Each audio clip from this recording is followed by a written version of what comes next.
Hello, friends, and welcome to my channel. My name is Julie, and this is Stamp with Julie Baum. Today, I'm bringing you the video that shows you our Stamp Club project number 2 from February of 2026. As you can see, we made this adorable little Valentine or love box, and we're going to talk about the elements of this project since you're making it at Club, but we're really going to major on the construction of the box itself, and I have a very handy template or guide that I'm going to show you. And by using this handy template, you can change the size of your box to many various sizes of boxes. So we're going to talk about that in just a minute. Let's take a look at our actual project. This is what you'll be making. It has the white lid and the flirty flamingo bottom. We did a piece of Made with Love designer series paper, and we actually cut it with the textured notes set of dies. Now, I happen to know at the time of this recording that those are currently unavailable, but they are due to come back. So make sure that when you try to put it in your cart and it tells you that it's currently unavailable, that you do the request for notification. That way you'll get an email as soon as these come back in stock. And by the way, they are discounted because they're on the last chance list. So as soon as they come back in stock, be sure and add those to your cart. All right. So we cut out that piece with the textured notes die. Then I had from a previous class several of these hexagons, and they are already embossed with various embossing folders. There were lovely hearts, there was forever plaid, a bunch of different ones and different colors. So in class, you don't have to make this piece. You can simply select from the stack of pre-textured and pre-punched hexagons. Then you're going to take a white scrap and you're going to stamp Today and Always in real red. And you're going to add all of these hearts in bubble bath ink. And then we're going to punch that out with the heartfelt hexagon. For the cute little detailed elements, you can choose your colors. I have several colors on the counter for you to choose from that all coordinate with the different papers. And you're going to die cut a heart.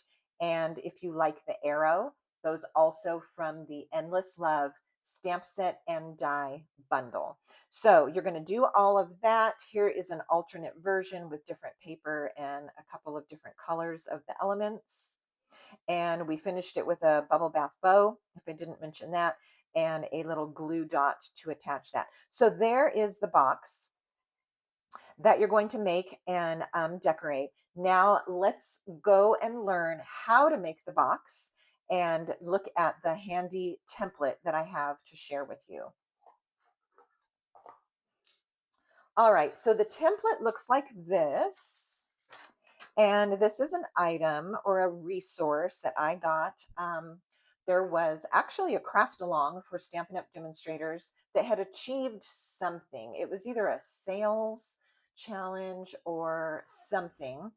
I forget, but we were able to participate online and we indeed used this guide and made some boxes. So, with that said, this is a resource that I'm very happy to share with you. And for those of you who were in club today, you were told to not write on yours today because you may want to make extra copies of this, or even better yet, you could laminate this. And then each time you go to make a box of a various size, you can just write on it with a dry erase marker. And then you have a tool that you can use for many times over and over again. All right. So I'm going to show you how we determine what numbers go in here and then what we do with those numbers to create our box. So the first thing that you need to do is to determine what size box it is that you want to make. Now, for my box for Stamp Club, for this one, I wanted the box to fit our Stampin' Up! Note cards and envelopes. Now, we don't use note cards and envelopes often enough, I don't think. And so recently I stocked up on these again because they're so handy to grab when you just want to quickly, I feel like it's a quick option to making a card and getting it into the mail. The card itself is a little bit smaller than our typical 4 1/4 by 5.5 inch cards that we make. So your area that you have to decorate is smaller, which can make it faster. And the envelope size is just so cute.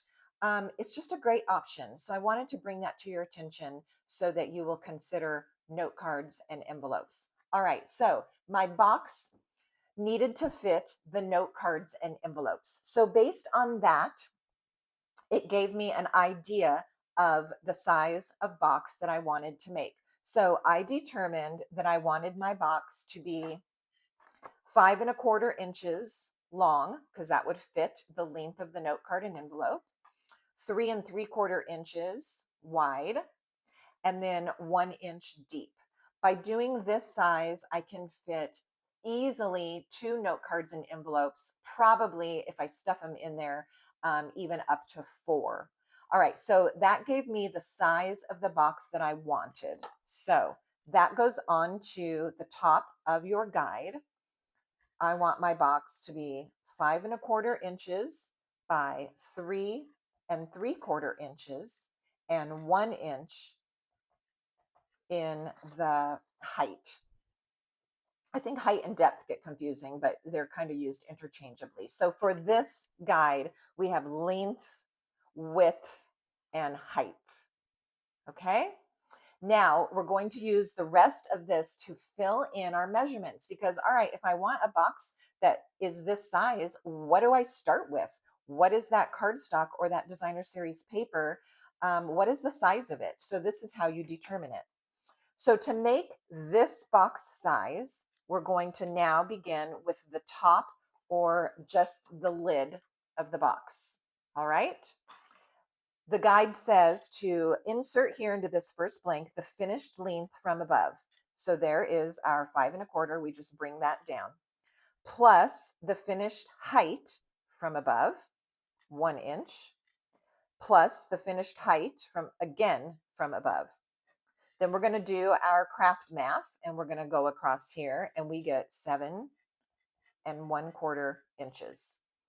This is now telling me that the piece that I begin with to make my box needs to be 7 1/4 inches long. You see how we got that determined? I love it. All right, let's keep going. Now we need the width of that piece. So to get the width, you take the finished width from above, 3 3/4 inches, add the finished height from above, and add the finished height again from above. It even gives you that little clue. Yes, do it again. Because if you're questioning yourself, wait, what am I supposed to do? It tells you. Do the craft math, 3, 4, 5 3/4 inches. And now that is telling me that my piece of cardstock or designer series paper needs to be 5 3/4 inches this way. So here are my measurements for my lid. Now we're going to do the bottom of the box. Now the bottom of the box should be just a hair smaller than the lid so that you're able to fit it onto it without wrestling it. So the bottom of the box is just a tiny bit smaller in measurements. Let's see how we figure that out. For the bottom of the box, you're going to write in the finished length, 5 1/4, plus the finished height, 1, plus the finished height again, 1. Now we're going to subtract 2 millimeters. Now, we don't usually work in metric here where I live. We have the imperial measurements. So the 1/16 of an inch is the closest that we can get. It's actually a terrible fraction that's a little off, but the 1/16 of an inch is the closest that we can get to be an increment on our measuring units, like a ruler or a paper cutter. So you're going to take your 5 1/4 plus an inch plus an inch, and you're going to subtract 1/16 of an inch, which is going to give us 7 3/16. Now, a lot of you don't like sixteenths, and Lord help us if we're going to use 30 seconds. So in just a minute, I am going to show you when I put my paper onto my trimmer, exactly what I'm looking at to get this measurement. And I think that will help you. All right. Don't let the 16ths intimidate you. Let's continue. We need the width now of our bottom box. So the finished width is 3 3/4. The finished height is 1 inch. The finished height, again, is 1 inch. And then we're going to subtract that 1/16 of an inch. So 3, 4, 5 3/4 less that 1/16 is going to give us 5 11/16. Don't be afraid, stick with me. Now I know that my box bottom needs to be 7 3/16 inches by 5 11/16 inches. Now, let's show you how to cut that. All right.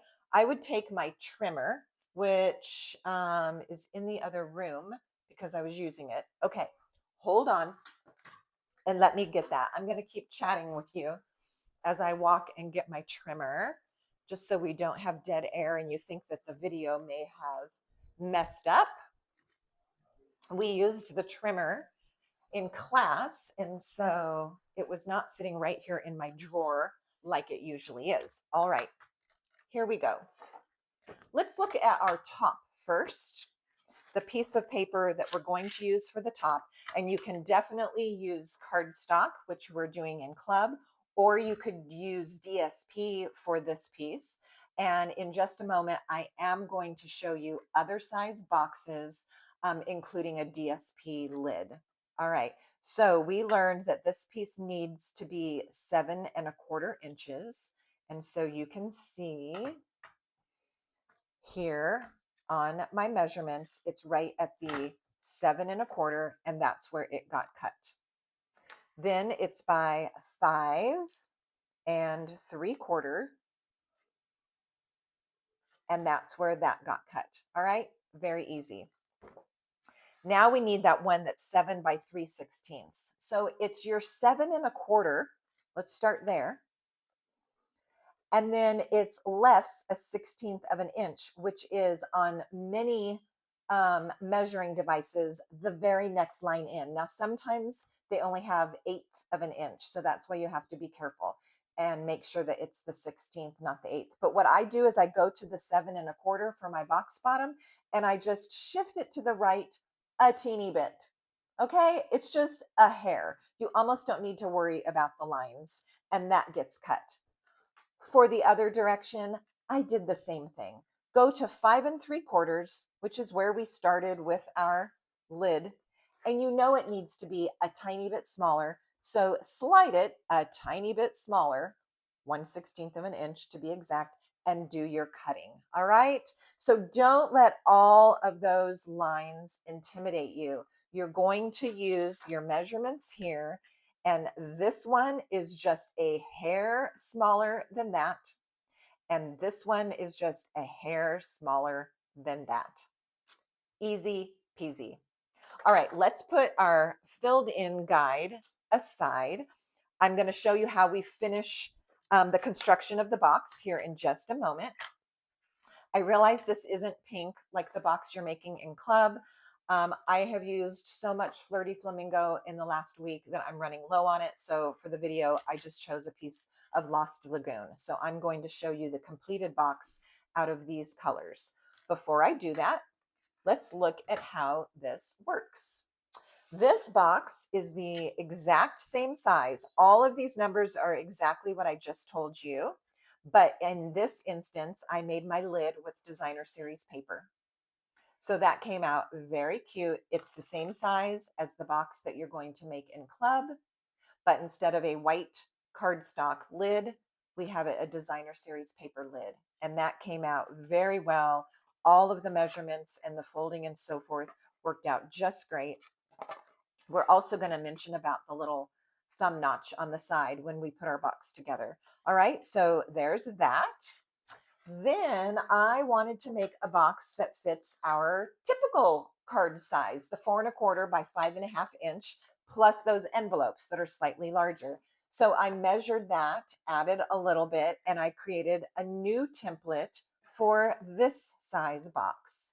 So this one is 6 inches by 4 3/4 inches by 1.5 inches. So in here, I can easily put 4 cards and 4 envelopes to give these away as a gift. They will fit in here very easily, maybe even a few more if you squish them in or if they aren't highly embellished. All right, so I determined this size of a box and wrote it in, did the craft math to determine the size of my papers to begin with, and constructed my box. Let's look at one more. This time I wanted a very odd, different shaped box. I wanted to imagine that I was going to give someone one or two of the liquid glues. So I kind of figured out, you can see that those fit in there. I figured out by laying this down and measuring it about what space I would need in the length and in the width and in the height to fit a liquid glue. Using those numbers, I came up with my finished box size, 4.5 by 1.5 by 2 inches, and completed the steps. And I ended up with this super cute size box. This one does not have thumb notches. I'll probably go back and do that because it's a little tricky to get the bottom out from the top. But you can see how that lid slides down on there.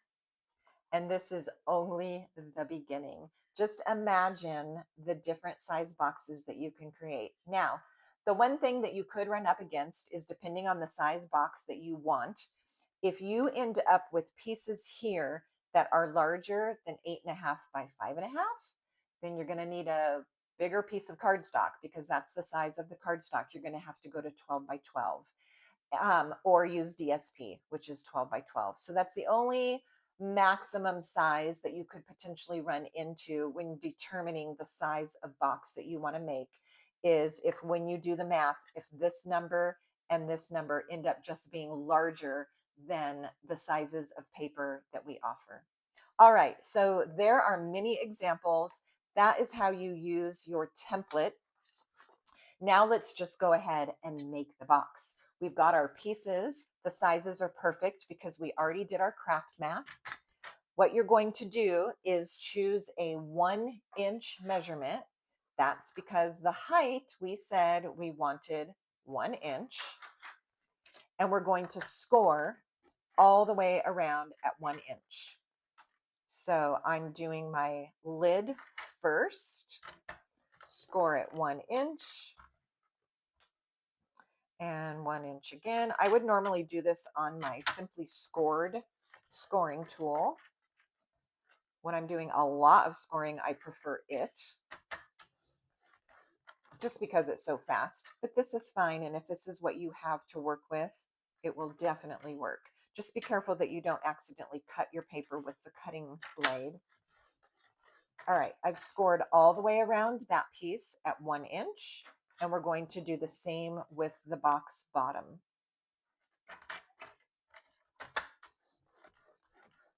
1 inch.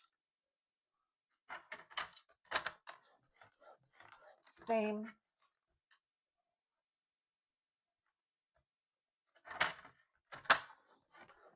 That's the third side. And the fourth side. Okay, you can go ahead and fold on those score lines. So you have your creases.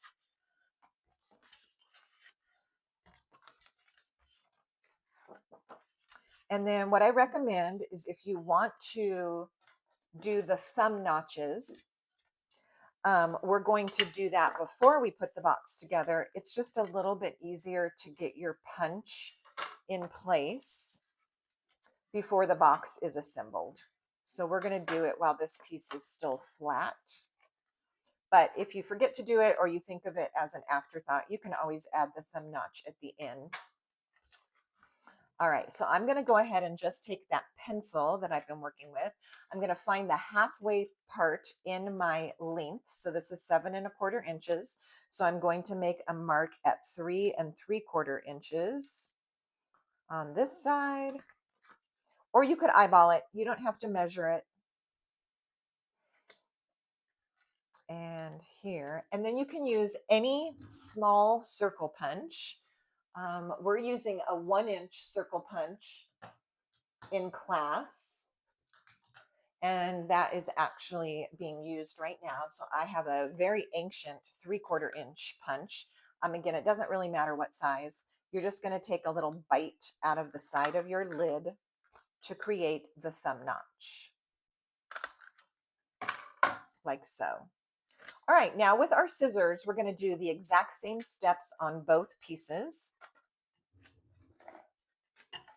So I like to cut on the long side. So I'm holding my box lid in a landscape position.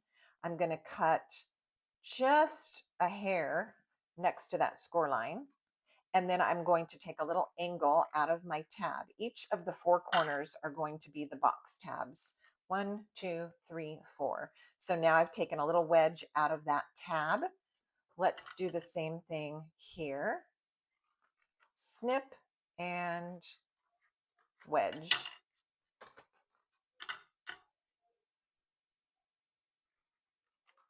By doing it this way, I'm completely removing that little bump that the scoring made, because I'm going just a hair to the side of it. And then when I do the wedge, it's removing it completely. There is our lid. For the bottom box, we'll follow the exact same steps. Snip and wedge is usually what I say in class. Snip and wedge.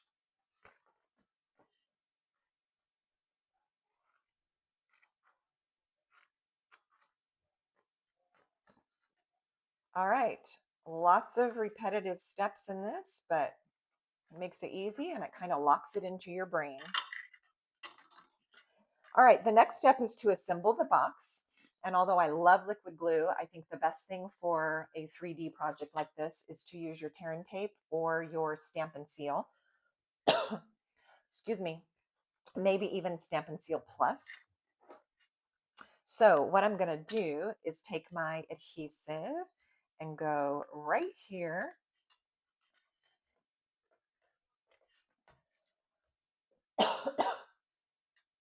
on the straight part, so not on the tab. And then I'm able to tuck the tab in, line up my corners, and press. Tuck the tab in, line up the corner, and press. Same thing on corner number 3. And the final edge. Oops. Tab on the inside.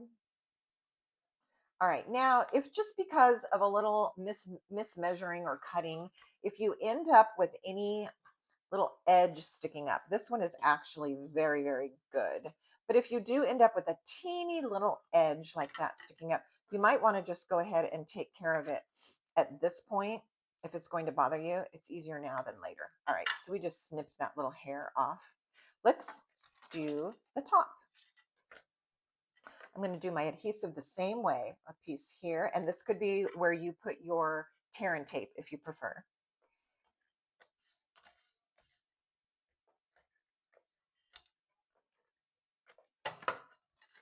Tuck the tab in, line up the corner, and press.